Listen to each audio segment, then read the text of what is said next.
आज शाम जारी होगा महागठबंधन का साझा घोषणा पत्र। साझा घोषणा पत्र से पहले ही कांग्रेस आरजेडी के अपने अपने वादे जो है वो सामने आ चुके हैं। कांग्रेस ने चुनावी वादों की लिस्ट जारी कर दी है।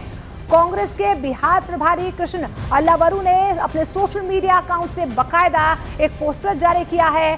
कांग्रेस का 25 लाख तक के मुफ्त इलाज का दावा जो है इस पोस्टर में किया गया है। इसके अलावा कांग्रेस का महिलाओं से 2500 महीने का वादा भी किया गया है। यानी कि साफ तौर पर यह बताया जा रहा है अगर मैनिफेस्टो साझा यहाँ पर तैयार हो रहा है तो अपने अपने दावे किस किस पार्टी के हैं, कांग्रेस के कौन से हैं और आरजेडी के कौन कौन से हैं। यहाँ पर आपको ये भी बता दें कि तेजस्वी इससे पहले ही हर परिवार एक सरकारी नौकरी जरूर पाएगा। घोषणा पत्र जो है आपको बता दें शाम 5 बजे जारी होगा, लेकिन उससे पहले दोनों ही तरफ से अपने अपने दावे जो हैं वो सामने आ रहे हैं। 5 बजे शाम को 5 बजे महागठबंधन का ये घोषणा पत्र जारी किया जाएगा, लेकिन उससे पहले ही दोनों तरफ से बताने की कोशिश हो रही है कौन सा वादा किसका है। तेजस्वी यादव ने तो इसे तेजस्वी का प्रण पत्र का नाम दे दिया है। आप बात है, हम लोगों के तरफ से सीएम का चेहरा भी घोषित है और आज हम लोग जो है बिहार के लिए हमारी क्या योजनाएं रहेंगी अगले 5 साल के लिए, यानी जिसको आप तेजस्वी प्रण पत्र भी कह सकते हैं, घोषणा पत्र जो हम लोग आज जो है जारी करेंगे। लेकिन हम तो चाहते हैं एनडीए की तरफ से कि उनका मुख्यमंत्री का चेहरा कौन होगा और उनका घोषणा पत्र अब तक क्यों नहीं आया, उनका विजन क्या है, कैसे वो बिहार को आगे बढ़ाएंगे। अब तक जितनी योजनाएं लाई हैं इन्होंने नकल की है तेजस्वी की, तो इनके पास कुछ अपना करने को कहने को नहीं है बिहार के लोगों के लिए। हम लोग विजन बता रहे हैं, रोड मैप बता रहे हैं, हम लोग क्लियर है कि बिहार को नंबर 1 बनाना है।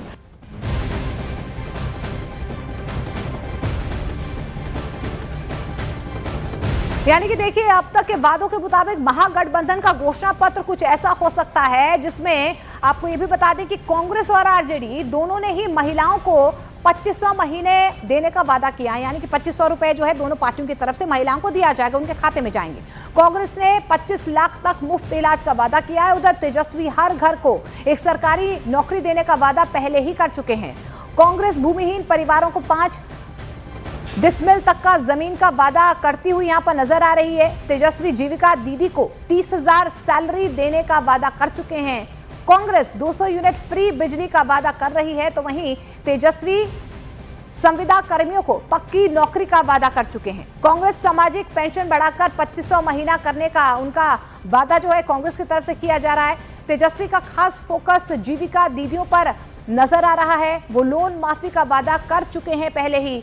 इसके अलावा कांग्रेस की तरफ से 8वीं से 12वीं तक के बच्चों को मुफ्त टैब का वादा जो कांग्रेस है वो करती हुई नजर आ रही है, जबकि तेजस्वी ने जीविका दीदी समूह को ब्याज मुक्त लोन का वादा पहले से ही किया हुआ है। इसके अलावा इंडस्ट्री पर भी फोकस कहीं ना कहीं नजर आ सकता है घोषणा पत्र में।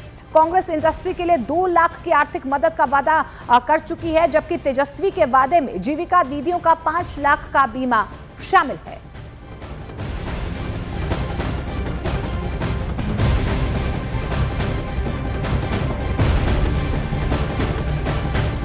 वहीं केंद्रीय मंत्री और जेडीयू नेता ललन सिंह ने घोषणा पत्र जारी होने से पहले ही महागठबंधन पर निशाना साधा और कहा है कि वो सिर्फ घोषणा कर सकते हैं, बिहार इसे लागू करने का मौका कभी नहीं देगा। मुंह जबानी घोषणा करना है और उसको लागू करने का कभी अवसर बिहार की जनता उनको देने वाली नहीं है। तो मुंह जबानी घोषणा करने में क्या अंतर है, कुछ भी घोषणा कर दीजिए।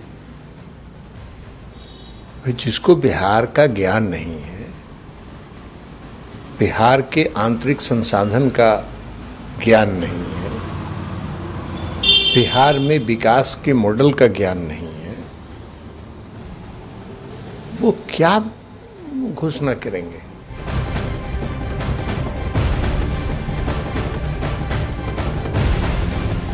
तो देखिए यहाँ पर एनडीए की तरफ से लगातार महागठबंधन पर प्रहार किया जा रहा है। इस बीच जेडीयू ने गुमराह करने की इसे कोशिश बताया है, तो वहीं बीजेपी ने इसे मरण पत्र तक कह दिया। मरण पत्र लोग अपना घोषित करेंगे, आसमान से चांद तारे हिमालय सबको जमीन पे ले आएंगे उठा के। 9वीं फेल घोषणा पत्र के लीडर हैं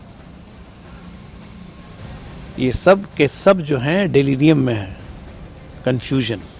इनको समझ में नहीं आ रहा है कि इनका भविष्य क्या है। मैं बताता हूँ, पक्का तिहाड़ जेल। देखिए, मैनिफेस्टो तो लोगों को गुमराह करने के लिए वो जारी कर रहे हैं, लेकिन जनता के सामने नीतीश कुमार जी अपने आप में चलते फिरते मैनिफेस्टो हैं। उन्होंने जब भी जो कहा उसको पूरा करके दिखाया, और जब मुकाबला नीतीश कुमार जी से है तो फिर वायदों पर क्या भरोसा जनता करेगी। जनता को यकीन ही नहीं है, इसलिए कि जो कुछ भी कांग्रेस के 6 दशकों के शासनकाल में बिहार ने दर्द और यंत्रणाएं भोगी हैं, और उसके बाद 15 साल का जंगल राज, कोई उस दौर में लौटना नहीं चाहता है।